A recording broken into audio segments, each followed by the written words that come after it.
اللہ تعالیٰ نے ایمان والوں کی صفات بیان کی ہیں، کیا کیا کوالٹیز ایمان والوں کے اندر ہونی چاہیے۔ اگر وہ کوالٹیز ان کے اندر نہیں ہیں تو اس کا مطلب وہ ایمان والے نہیں ہیں۔ جب بھی میں یہ آیتیں پڑھتا ہوں مجھے ایک چیز کا بہت زیادہ خیال آتا ہے کہ مذہبی لوگوں کی ایک الگ سے عجیب سی پہچان بن چکی ہے،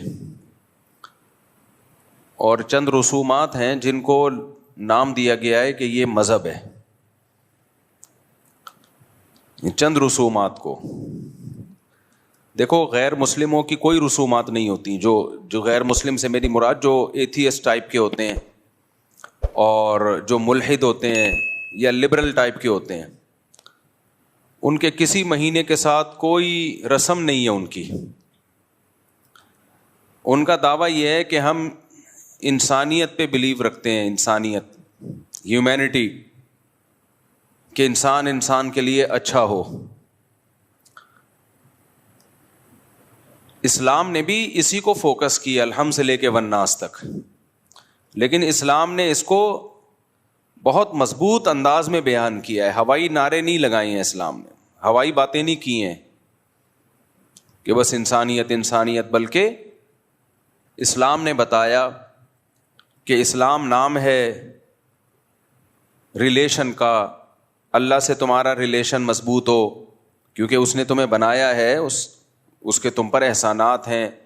پھر انسانوں کے ساتھ تمہارا ریلیشن مضبوط ہو۔ اس ٹاپک پہ تو میں کئی بار بات کر چکا ہوں، مختصر کر کے آگے چلتا ہوں کہ تمہارا انسانوں سے ریلیشن مضبوط ہو، اور پھر انسانوں میں سب سے پہلے آپ کے والدین ہیں، آپ کے بیوی بچے ہیں، آپ کے بہن بھائی ہیں، پڑوسیوں کے حقوق دیگر لوگوں سے زیادہ ہیں، جو آپ کا ہم سفر ہے اس کے حقوق دوسروں سے زیادہ ہیں۔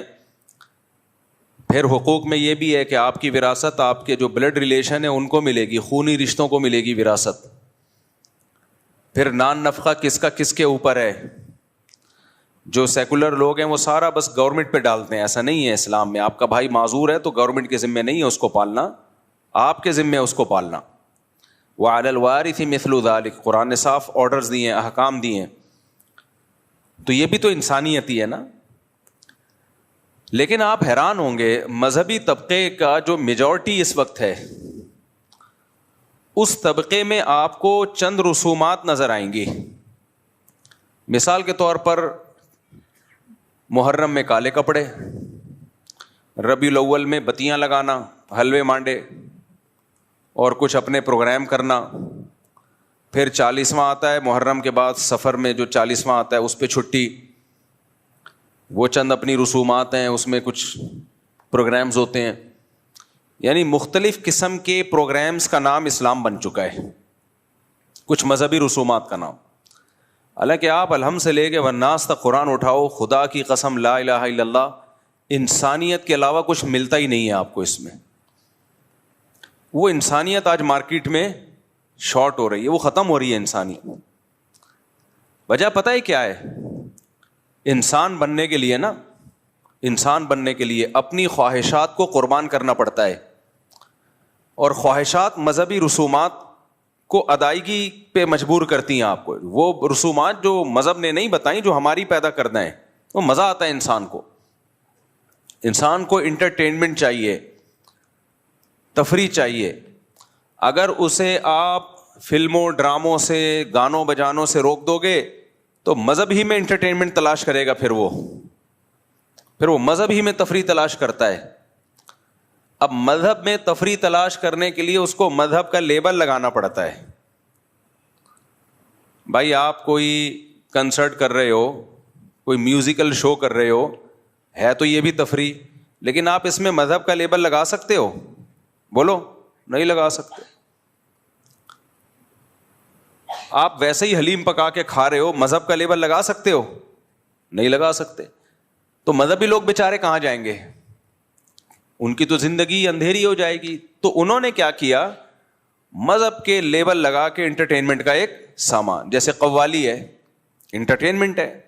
کاکڑ دنہ ہوتا ہے نا قوالی میں، میں بیان میں کہتا ہوں نا کاکڑ دنہ ہونا چاہیے اس پہ. کیا مطلب کاکڑ دنہ کا؟ قوالی جب چلتی ہے سلولی شروع میں مزہ نہیں آتا, بورنگ ہوتے ہوتے پھر وہ جوش میں آتا ہے, پھر کاکڑ دنہ ہو جاتا ہے, ڈنگ ٹنگ ڈنگ کر کے شروع ہو جاتا ہے حساب کتاب, پھر مزہ آنا شروع ہوتا ہے, پھر لوگ جھومتے ہیں ناچتے ہیں, ہے وہ بھی انٹرٹینمنٹ. لیکن اس انٹرٹینمنٹ میں کیا ہے؟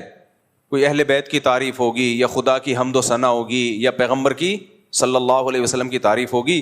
تو اب ہے انٹرٹینمنٹ, لیکن اس میں مذہب کا تڑکا لگانے کے لیے وہی میوزیکل پروگرام ہے, وہی میوزیکل شو ہے, وہی ہلنا جلنا ہے, تھرکنا ہے, جو انسان چاہتا ہے کہ تھوڑا سا کچھ مستی ہونی چاہیے.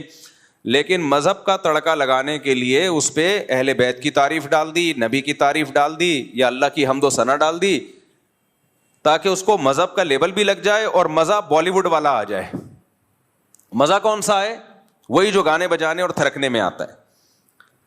آج مذہب اسی چیز کا نام رہ گیا ہے. آپ تبلیغی جماعت کے بزرگوں کو جا کے دیکھو, کوئی زندگی میں نا اس طرح کی انٹرٹینمنٹ نہیں ہے. آپ کو ایسا لگے گا دنیا میں سب سے زیادہ خوش کے لوگ ہیں, یہ خوش کے لوگ ہیں, لیکن راتیں زندہ ہیں تہجد سے, اشراق, اوابین, دعائیں, تلاوت, نماز, روزے. صحابہ کی سیرت دیکھ لو, آپ صحابہ کی آپ سیرت دیکھ لیں تو اس سیرت میں یہ ہمیں انٹرٹینمنٹ نظر نہیں آئے کہ جناب پروفیسر غامدی صاحب نے صحابہ کے دور میں کسی گلوکارہ کو ثابت کرنے کی کوشش کی ہے کہ مغنیاں تھیں, وہ ناچ گانے کرتی تھیں. حالانکہ وہ مغنیاں ترنم سے اشعار پڑھا کرتی تھی, تو اس کو انہوں نے گانے سے تعبیر کر دیا اور صحابہ کے دور کی سنگر بنا کے غامدی صاحب نے پیش کر دیا اس کو. تو غامدی صاحب ہیں بھائی, وہ بڑے لوگ ہیں, کچھ بھی کر سکتے ہیں. کیا خیال ہے؟ کوئی پوچھنے والا ہے نہیں. تو اب کیا ہے کہ جو اسلام کی روح ہے نا وہ بالکل ملیا میٹ ہوتی چلی جا رہی ہے, روح ختم ہوتی چلی جا رہی ہے. آپ محرم میں دیکھ لو کیا ہو رہا ہوتا ہے, لوگ مرثیے لگا کے گھوم رہے ہوتے ہیں. پھر ربیع الاول میں ایسی نعتیں آ رہی ہیں جو میوزک کے ساتھ, اور بالکل ان کا اتار چڑھاؤ ایسا ہے کہ کھڑے کھڑے آدمی کو تھرکنے کا دل کرنا شروع کر دیتا ہے. وہی اپنی ٹھڑک جو بالی ووڈ کی تھی وہ نعت لگا کے, بریلویوں میں بھی بہت سے علماء اس کے خلاف ہیں, میں کسی مسلک کو برا نہیں کہہ رہا, بہت سے بریلوی علماء خود کہتے ہیں کہ یہ غلط ہے, یہ نعتوں کا یہ اسٹائل. لیکن اس کے پیچھے جذبہ کیا ہے؟ انٹرٹینمنٹ. تبھی میں چیخ کے تھک گیا بھائی. انٹرٹینمنٹ اور بہت سارے طریقوں سے ہو سکتی ہے جو جائز ہیں, لیکن اس پہ مذہب کا لیبل مت لگاؤ. مذہب نے انٹرٹینمنٹ سے تھوڑی منع کیا ہے, جائز انٹرٹینمنٹ رکھو نا بھائی. دوڑو, بھاگو, سوئمنگ کرو, گھوڑ سواری کرو. شادی بھی تو ایک انٹرٹینمنٹ ہے, شادی کر لو طریقے سے. اب لوگ کہتے ہیں اس میں بھی جب کریں گے تو ولیمے میں ڈانس, ناچنا اور بھنگڑے اور یہ سب. بھائی اس کی کیا ضرورت ہے آپ کو؟ دلہن مل جائے, اس سے بڑی کیا انٹرٹینمنٹ ہے؟ بس کافی ہے نا, یہ کافی ہے. اب آپ لوگ ایک کرتے ہو, اس میں لاکھوں روپے اڑا دیتے ہو, لاکھوں روپے. ولیمے میں جو ڈول ڈھمک کے اور بارات میں جو ڈول ڈھمک کے اور پھر یہ جو ٹوپی ڈرامے چل رہے ہیں آج کل, لاکھوں روپے اڑا دیے.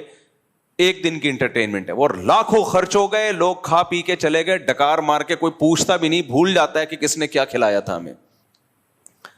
اس سے بہتر نہیں ہے سادگی سے چاہر کر لو یار, کم خرچہ. وہ انٹرٹینمنٹ زیادہ ہے, وہ نیچرل ہے, وہ نیچرل. ساری زندگی کی انٹرٹینمنٹ ہے وہ. بیوی کی محبت, پھر اس سے اولاد کی محبت, پھر بچوں کی خوشیاں, ساری زندگی کی ہے وہ. شیطان کن غلط راستوں پہ انسان کو ڈالتا ہے. اور اگر وہ انٹرٹینمنٹ کرنی ہے تو مذہب کا لیبل تو نہیں لگاؤ بھائی اس کے اوپر, مذہب کا لیبل تو نہیں لگاؤ. مذہب نام ہے انسانیت کا. کیسے پیارے حکام ہے قرآن مجید کے یار, الحم سے لے کے والناس تک دیکھو تو صحیح, کتنا زبردست قرآن ہے, کتنی زبردست کتاب ہے. کیا کیا چیزوں سے ہمیں روکتا ہے قرآن, کیا کیا چیزوں کو ہمیں کرنے کا حکم دیتا ہے. اس میں کہیں بھی جلوس نہیں ہے, کہیں بھی یہ نہیں ہے کہ آپ نبی کے نام پہ آپ یہ دن مناؤ. ہمیں 2 دن منانے ان کا بھی بتا دیا. کون سے 2 دن منانے ہم نے بھائی؟ عید الفطر ہے, عید الاضحیٰ ہے. لوگ کہتے ہیں 14 اگست کیوں مناتے ہو؟ مذہب کا لیبل لگائے بغیر مناتے ہیں بھائی اس کو, سمجھ رہے ہیں نا, اس پہ مذہب کا لیبل نہیں لگاتے. جبکہ ربیع الاول کی عید, اس پہ مذہب کا لیبل لگا ہوا ہے. مجھے ایک بات بتاؤ, کسی کی پرمیشن کے بغیر اس کا لیبل کہیں اور لگا سکتے ہو آپ؟ کمپنیاں کیس کر دیتی ہیں آپ کے اوپر. آپ پانی کی بوتل بیچ رہے ہو اور بہت اعلیٰ پانی ہے, نیسلے سے بھی اچھا پانی ہے, لیکن آپ نے اس پہ نیسلے کا اسٹیکر لگا دیا. نیسلے والے بولیں گے بھائی ہمارا اسٹیکر ہٹاؤ, آپ کہیں گے ہمارا پانی کی کوالٹی آپ کے پانی سے بھی بہترین ہے. نیسلے والے بولیں گے بھائی آپ زمزم بھی بیچ رہے ہو, ہمارا اسٹیکر لگانے کی اجازت نہیں ہے. تو آپ کچھ بھی کریں, مذہب کا لیبل نہ لگائیں اس کے اوپر, مذہب کا لیبل نہ لگائیں. مذہب الحم سے لے کے والناس تک اللہ نے قرآن میں بیان کیا اور بتا دیا کیا کام کرنا ہے, کیا کام نہیں کرنا ہے. جو کرنے کے کام ہے وہ بھی بتا دیا, جو نہیں کرنے کے کام ہے وہ بہت آسان ہے, اور جائز انٹرٹینمنٹ بھی بتا دی ہے, جو حلال تفریح ہے وہ بھی بتا دی اللہ تعالیٰ نے. تو اس پہ اکتفا کیوں نہیں کرتے بھائی؟ ما لکم لا ترجون للہ وقارا وقد خلقکم اطوارا. پیغمبر اپنی قوم کو کہا کرتے تھے تم اللہ کی تعظیم کیوں نہیں پہچانتے؟ اللہ جب تمہیں حکم دے رہا ہے یہ کرو تو کیوں نہیں کرتے؟ جب منع کر رہا ہے کہ یہ مت کرو تو کیوں نہیں منع ہوتے؟ آپ بتاؤ جتنے پیغمبر دنیا میں آئے ہیں سب پیغمبروں نے اپنی قوموں کو کیا دعوت دی ہے؟ ان کے عقیدے خراب تھے تو ان کو بولا یہ عقیدہ درست کر لو. ان کے اعمال خراب تھے, کچھ ناپ تول میں کمی کیا کرتے تھے, ان کو بولا ناپ تول میں کمی مت کیا کرو. کچھ کیا کر جھوٹ بولتے تھے ان کو جھوٹ سے روکا. کچھ امانتوں میں خیانت کرتے تھے ان کو امانتوں میں خیانت سے روکا. کچھ لڑکوں سے بدفعلی کرتے تھے ان کو بدفعلی سے روکا, زنا سے روکا, ماں باپ کے نافرمانی سے روکا, رشتہ داری توڑنے سے روکا. تمام آسمانی کتابوں کی بیسک تعلیمات یہی ہیں, اور یہ آج ہماری سوسائٹی میں نظر نہیں آئیں گی.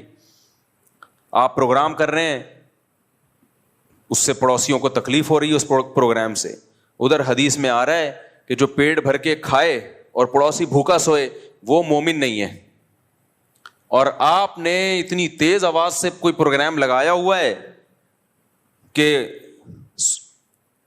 وہ سو نہیں سکتا ساتھ والا آپ کے, آپ اپنی آواز اس کو سنا رہے ہیں, اور جب آپ سے کہا جاتا ہے کہتے ہیں اچھی بات ہے بھائی سب کو سننی چاہیے. زبردستی سنانا کہاں سے اچھی بات. میں جب یہاں مسجد میں آیا تو میں نے کہا بھائی جمعے کی جو تقریر ہوگی نا وہ ہماری مائک پہ اسپیکر پہ نہیں ہوگی, باہر کا اسپیکر آف ہوگا. بعض لوگوں نے اعتراض کیا کہ اس بہانے بہت سے لوگ آپ کا بیان سن لیتے ہیں. میں نے کہا بھائی جو نہیں سننا چاہتا وہ بھی تو سن لیتا ہے نا, ہم کیوں زبردستی. میں نے کہا بھائی اسلام سے اس کی پرمیشن لے کر آؤ کہ اسلام نے یہ کہا ہو کہ زبردستی اپنی بات لوگوں کے کان میں ٹھوسو, یہ کہاں ہے اسلام میں؟ پرمیشن لے آؤ تو ہم کر لیں گے. تھانے سے پرمیشن مل بھی جائے تو اتنی پرمیشن کافی نہیں ہے, پہلے پرمیشن کس سے ملنا ضروری ہے؟ اللہ سے. اچھا یہاں مذہبی لوگ ایک گڑبڑ یہ کرتے ہیں کہ جب آپ خود شریعت کے خلاف کام کر رہے ہو تو آپ پھر اس پہ مذہب کا لیبل لگاتے ہو کہ تمہیں حق سننے سے تکلیف ہوتی ہے, اذان کی آوازیں مائک پہ ہونی چاہیے, اسپیکر پہ ہونی چاہیے, لیکن اتنی تیز آواز کر دینا مائک کی کہ آپ کی مسجد کے قریب دوسری مسجد ہے, آپ کی اذان کی آواز آپ کے محلے کو بھی کراس کر کے دور دور تک جا رہی ہے. بھائی اس محلے کے لیے وہ والی مسجد کافی ہے, ان کی اذان کی آواز وہ سن لیتے ہیں. آپ کی اذان کی آواز ایک لمٹ ہونی چاہیے, جو آپ کے مسجد کے ارد گرد کے لوگ ہیں وہاں تک آواز پہنچ جائے, بس اتنا کافی ہے. کسی مسجد میں عمل ہوتا ہے اس پر؟ اتنے زور زور کے بھونپو لگاتے ہیں نا, کان پھٹنا شروع ہو جاتے ہیں. لیکن جب آپ مؤذن کو یا مسجد کی انتظامیہ سے کہو بھائی یہ اسپیکر کو تھوڑا سلو کر لو, آواز پہنچ جاتی ہے. پہلے زمانے میں مؤذن ایسے چیخا کرتا تھا زور سے, اس کی آواز سے کان کے پردے نہیں پھٹتے تھے. اب تو ٹیکنالوجی نے ترقی کی ہے, آپ والیوم جتنا چاہے بڑھا دو, اتنا بڑھا دو کہ ایسا لگے کہ کسی نے دھماکہ کیا, ایٹمی بم, کوئی بم پھٹا ہے, بڑھا سکتے ہو آپ. تو مؤذن کیا کرتے ہیں؟ فل. کئی بار ہماری مسجد میں ایسا ہوا, پھر میں نے مؤذن کو سمجھایا, میں نے کہا والیوم آہستہ کرو بھائی. بچے ڈر کے اڑ جاتے تھے, اتنی ایک دم زور سے آواز. تو کیوں بھائی اتنی پاورفل آواز کیوں رکھی ہے؟ اب مذہبی لوگ اس میں گڑبڑ کیا کرتے ہیں, جب ان کو کہا جائے, محلے پڑوس والے آ کے بولیں تھوڑا سا والیوم کیا کریں, سلو کریں, کیونکہ دوسرا محلہ جہاں سے شروع ہو رہا ہے تو ان کو ان کی مسجد کی آواز پہنچ جاتی ہے. آپ اپنے محلے تک رکھیں. تو پتہ ہے کیا جواب ہوگا؟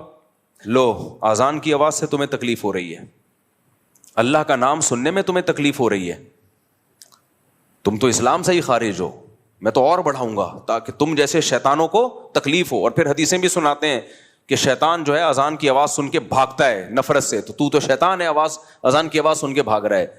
اب یہ آپ قرآن و سنت کا ناجائز فائدہ اٹھا رہے ہو, یہ آپ کیا کر رہے ہو؟ قرآن و سنت کا غلط فائدہ. اسی طرح مؤذن بہت لمبی لمبی اذانیں بھی دیتے ہیں, یہ بھی غلط ہے. اتنی لمبی اذان, اللہ, دیکھو کھینچنے کی تو کوئی انتہائی نہیں ہے. لفظ اللہ پہ مد نہیں ہے, لفظ اللہ پہ مد. ہم نے مفتی رشید احمد صاحب رحمہ اللہ تعالیٰ کے یہاں میں نے 7-8 سال اذان دی ہے. حضرت نے کہیں لفظ اللہ کو ایک الف سے زیادہ کھینچ لیا نا, جیسے اللہ اکبر, یہ تھا ہماری اذان کا طریقہ. پھر دوبارہ اللہ اکبر, بس. سمجھ میں آ رہی ہے بات؟ اگر کسی دن میں نے یوں کھینچنی ہے نا اللہ اکبر, حضرت نیچے اترتے تھے. اللہ کیوں؟ کیا دلیل ہے اس کی؟ ہم کہتے تھے ساری دنیا میں ہو رہی ہے, ایسے ہی ہو رہی ہے. فرماتے تھے کہ کیا دلیل کیا ہے, دلیل سے بات کریں, مد تو نہیں ہے اس کے اوپر. ہم کہتے تھے بعض قاری کہتے ہیں یہ مد تعظیم ہے. کہا پھر اس کا اینڈنگ پوائنٹ کیا ہے اس تعظیم کا؟ کھینچتا ہی رہے سارا دن, سانس کے تجربے کرتے رہے یہاں بیٹھ کے. تو حضرت اس مد تعظیم کے قائل نہیں تھے. فرماتے مد وہی ہے جو قرآن سے ثابت ہے نا, جو حروف مدہ کے بعد اگر حمزہ آ رہا ہے یا وقف آ رہا ہے تو وہاں مد کرنا جائز ہے, یہ تجوید کا قانون ہے. تو ذرا سی کھینچتے تھے نا, حضرت آ کے پوچھتے تھے کہ یہ کہاں سے نکالا؟ تمیز سے اذان دو بھائی, اللہ اکبر اللہ اکبر. اذان میں اقامت میں فرق ہے, اذان ٹھہر ٹھہر کے ہوگی, اقامت جلدی جلدی ہوگی, بس یہ فرق ہے. تجوید کے لحاظ سے کوئی فرق نہیں ہے. پھر اشہد اللہ, لا پہ مد ہے کیونکہ آگے حمزہ آ رہا ہے, لا کو کھینچ سکتے ہیں آپ. اشہدو میں ہا کو نہیں کھینچ سکتے. اشہد اللہ الہ الا اللہ, بس. الا اللہ پہ بھی مد ہے, تو مد کو 3 سے لے کے 5 الف تک کھینچ سکتے ہیں آپ. اور لا الہ میں بھی لا کو بھی. لیکن مؤذن کیا کرتا ہے, اشہدو, ایک تو ہا کو کھینچے گا وہ. پھر ال کو کس قانون کے تحت آپ نے اتنا لمبا کھینچا ہے؟ یہ کیا ہے بھائی؟ لا الہ میں لا کو ایسا کھینچے گا کہ اپنی وہ پھیپھڑوں کی طاقت بیان کر رہا ہوتا ہے کہ میرے جو لنگس ہیں وہ ابھی جوان ہیں, وہ بوڑھے نہیں ہوئے. پھر الہ میں الہ پہ مد نہیں ہے, لیکن وہ الہ, اور لوگ بھی کہتے ہیں کیا سر لگائی ہے یار اس نے, الہ کھینچے جا رہا ہے. کوئی پوچھنے والا نہیں ہے کہ اس کا اذان کتنے ڈیوریشن کتنا ہونا چاہیے بھائی اس کا. کہتے ہیں جتنی میری لنگس میں طاقت ہے اتنا ڈیوریشن ہونا چاہیے. یہ نہیں ہے. اذان بھی عربی کے قواعد کے مطابق ہوگی, اس کی بھی ایک لمٹ ہے. یہ نہیں کہ مؤذن پہ چھوڑ دیں آپ مائک تیرے ہاتھ میں, اب تو اپنے لنگس کی پاور دکھا کتنی طاقت ہے تیرے اندر. ایسے تو بھائی وہ پھر احترام تھوڑی ہوگا اذان کا. خواتین ہمارے سروں پہ دوپٹہ لے لیتی ہیں اذان کے وقت, اچھی بات ہے. میں نے جم میں لوگوں کو دیکھا ایکسرسائز چھوڑ دیتے ہیں, یار اذان ہو رہی ہے, لیکن مؤذن ان کے اس ادب کا ناجائز فائدہ اٹھاتا ہے اور کھینچتا رہتا ہے, اتنا کھینچتا ہے. وہ لوگ کہتے ہیں یار تو ادھر ہی نکل گئے ہمارے. کیوں لوگوں کو آزمائش میں ڈال رہے ہو بھائی؟ پھر جب کوئی اس پہ اعتراض کرتا ہے, میں نے کئی دفعہ اعتراض کیا کہ بھائی اتنی لمبی نہیں ہونی چاہیے اذان, تو لوگ پتہ کیا کہتے ہیں, مولوی صاحب نے کہا اصل میں تم لوگوں کو اذانوں سے تکلیف ہے, اللہ کا نام تو جتنا سنا جائے اچھا ہے, اپنی مرضی سے جتنا کرو بھائی, زیادہ سے زیادہ کرو, لیکن اجتماعی چیزوں میں شریعت کا مزاج کیا ہے؟ مختصر, تاکہ لوگوں کو تکلیف نہ ہو. جماعت سے نماز میں طول دینے کا حکم ہے یا اختصار کا حکم ہے؟ مختصر پڑھی جائے. صحیح حدیث ہے, نبی صلی اللہ علیہ وسلم نے فرمایا جب کوئی شخص امامت کرے فَلْيُخَفِّفْ, نماز کیا کرائے؟ ہلکی. جب اپنی پڑھے تو پھر جتنی چاہے لمبی پڑھے نماز. کیوں؟ نبی نے فرمایا فِيهِ مُسْسَقِيم, کیونکہ مقتدیوں میں بیمار بھی ہوں گے, بوڑھے بھی ہوں گے. اسلام کا مزاج یہ کہ اجتماعی جب کام ہوگا تو پھر سب کو ساتھ لے کے چلا جائے گا, تو اس میں آسانی رکھی ہے. جمعے کی نماز 2 رکعتیں ہیں نا, پبلک زیادہ ہوتی ہے, ویسے ظہر میں 4 رکعتیں ہیں, بھائی پبلک زیادہ ہے تو 2 پڑھا کرو. اس کی ایک وجہ یہ بھی ہے کہ خطبہ بھی ہوتا ہے اس میں. حضرت معاذ ابن جبل تھے انہوں نے عشاء کی نماز میں نا سورہ بقرہ پڑھنا شروع کر دی. اتنی لمبی نماز پڑھ, پہلی رکعت میں سورہ بقرہ. ایک صحابی پیچھے کھڑے کھڑے تھک جاتے تھے, ایک دن وہ نماز توڑ کے بیٹھ گئے. تو حضرت معاذ ابن جبل نے ان کو ڈانٹا, ان کو بولا کہ تم منافق ہو گئے ہو, منافق ہو گئے ہو, نماز سے تمہیں معاذ اللہ کوئی نفرت ہو گئی ہے اور نماز توڑ کے بیٹھ گئے, تم سے لمبی نماز نہیں پڑھی جا رہی. تو قرآن کیا کہتا ہے؟ منافقین نماز سستی سے پڑھتے ہیں, قرآن کے الفاظ ہیں. تو ان کا خیال یہ تھا یہ تو نماز میں ٹینشن محسوس کرنا یہ تو منافقین کا کام ہے. تو ان صحابی نے جا کے نبی کو شکایت لگائی, صحیح حدیث ہے یہ, کہ یا رسول اللہ میں اتنی لمبی نماز پڑھا رہے تھے, مجھ سے نہیں پڑھی گئی. تو آپ نے ان صحابی کو نہیں ڈانٹا اور ان کو یہ نہیں کہا تم واقعی منافق ہو. حضرت معاذ کو اتنا سخت آپ نے تنبیہ کی, افتان انت یا معاذ, اے معاذ تم لوگوں کو فتنوں میں آزمائش میں ڈال رہے ہو. اور ان کو امامت سے معزول کر دیا کچھ وقت کے لیے. کیوں بھائی؟ اجتماعی کام ہے, سب کو لے کے چلنا ہے اس میں. دیکھو نبی صلی اللہ علیہ وسلم نے فرمایا مجھے اگر میری خواہش تھی کہ عشاء کی نماز کو تاخیر سے پڑھا جائے, 1/3 رات تک اس میں تاخیر کی جائے, لیکن امت پہ مشقت کا خوف ہے, اتنی دیر تک لوگوں کے لیے جاگنا مشکل, اس لیے جلدی پڑھنے کا حکم دیا. کیوں؟ اپنی طور پہ پڑھ لو بھائی, آپ اپنے طور پہ آپ پڑھ لیں. تو دوسرا اصول ہے, وہ اصول فقہ کا قرآن و سنت ہی سے اخذ کیا گیا ہے کہ جب کسی مسئلے میں ابتلا زیادہ ہوتا ہے تو اس میں خود بخود آسانی ہو جاتی ہے. ہم جو کہتے ہیں نا جھینگا کھانا جائز نہیں ہے, لیکن کچھ ممالک ایسے ہیں جہاں حنفی رہتے ہیں لیکن ان کی صدیوں سے کھاتے آ رہے ہیں, وہاں ان کو اس اختلاف کا فائدہ دیا جاتا ہے کہ اب بھائی ان سے چھڑوانا بہت مشکل ہے, چلو یار اختلافی مسئلہ ہے, چلو بھائی ٹھیک ہے, بجائے اس کے کہ حرام کہہ کے وہ ساری قوم تھوڑی حرام کھائے گی. تو گنجائش اختلاف سے یہ فائدہ ہوتا ہے. تو جب بھی کوئی معاملہ اجتماعی نوعیت کا ہوتا ہے تو شریعت کا مزاج کیا ہے کہ اس میں آسانی پیدا کی جائے. آپ نے فرمایا اپنی نماز جتنی چاہو مختصر پڑھو, لمبی پڑھو. اب اپنی تو ٹک ٹک ٹک کر کے چل رہی ہوتی ہے اور نماز میں لمبی گھسیٹ رہے ہیں. اچھا, بعض اماموں نے ایک اور کام شروع کیا ہے, اس پہ کلپ بنا لیا کریں, اچھے اچھے ٹاپک ہیں یہ. میں دیکھ رہا ہوں تو ہمارے چینل سے کوئی ڈھنگ کا کلپ نہیں آ رہا ہوتا, دوسرے دنادن نکال کے چلا رہے ہوتے ہیں.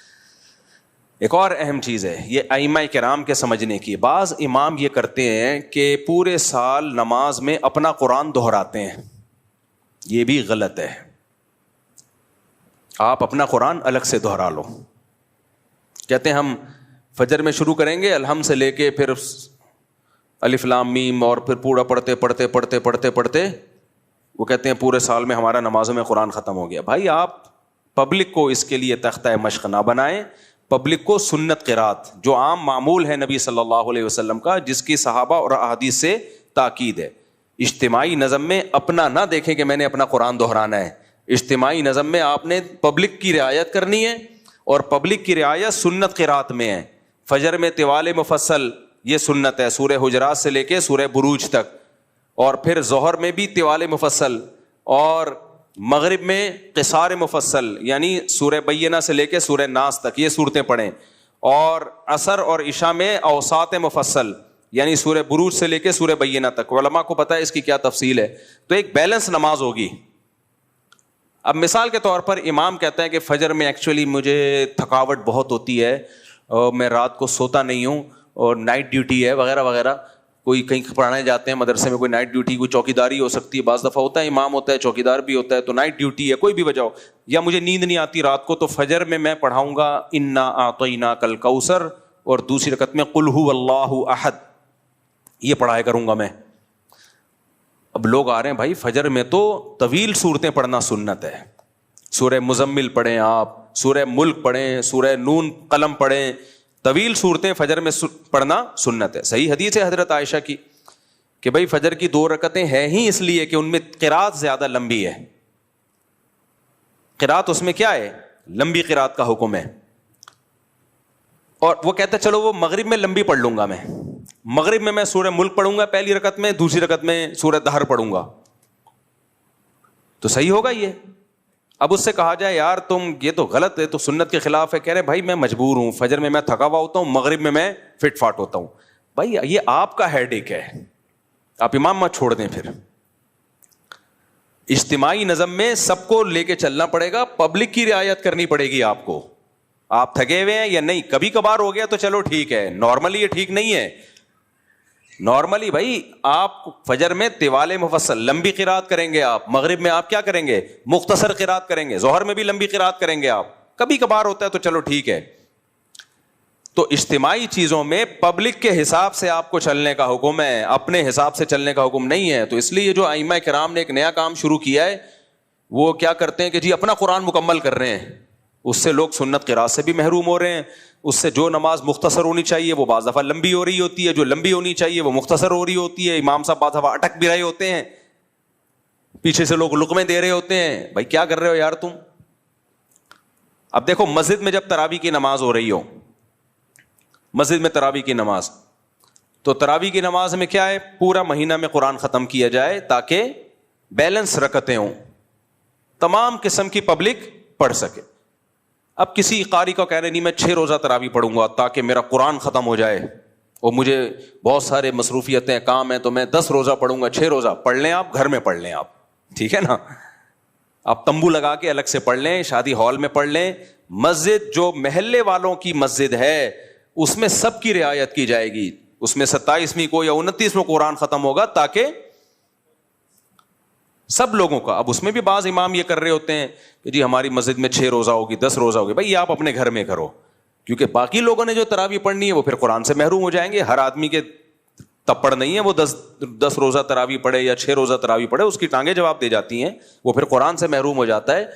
تو یہ ایک مزاج ہے اسلام کا. یہ میں اتنی ساری مثالیں اس لیے دے رہا ہوں تاکہ اسلام کا مزاج سمجھ میں آئے, اور کہ اجتماعیت میں لوگوں کی رعایت آپ کو کرنی پڑے گی.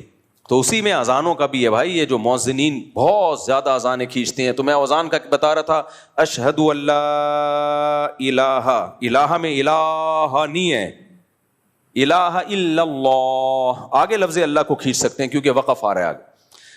اشہد ان محمد رسول اللہ میں کیا غلطی ہوتی ہے, اشہد میں ہا کو پہلے کھینچیں گے, پھر ان, اس کی بھی کوئی اینڈنگ پوائنٹ نہیں ہے, انا ہے بھائی, بس اتنا کافی ہے, اتنا ہی ہے اسلام میں. انا نہیں ہے, پھر ان بھی گھمائے گا, بہت اونچا نیچا کرے گا اس کو, انا بس. پھر آگے محمدن, محمد میں میم پہ تشبیہ ہے. تو اب یہ نہیں کہ محمد, یہ کس اصول کے تحت. تو مؤذنین کہتے ہیں بھائی اذان کے کوئی اصول نہیں ہوتے, جس طرح سے خوبصورت بن رہی ہے بناؤ. نا نا نا نا نا, یہ تو پھر کوئی اور کسی اور طرح سے اس میں چاشنی ڈالنے کی کوشش کرے گا, کوئی اور طریقے سے. اذان عربی زبان میں ہے, تو جو کلام جس زبان میں ہوتا ہے اسی کے قواعد اور ضابطوں کا اس میں خیال کرنا پڑتا ہے.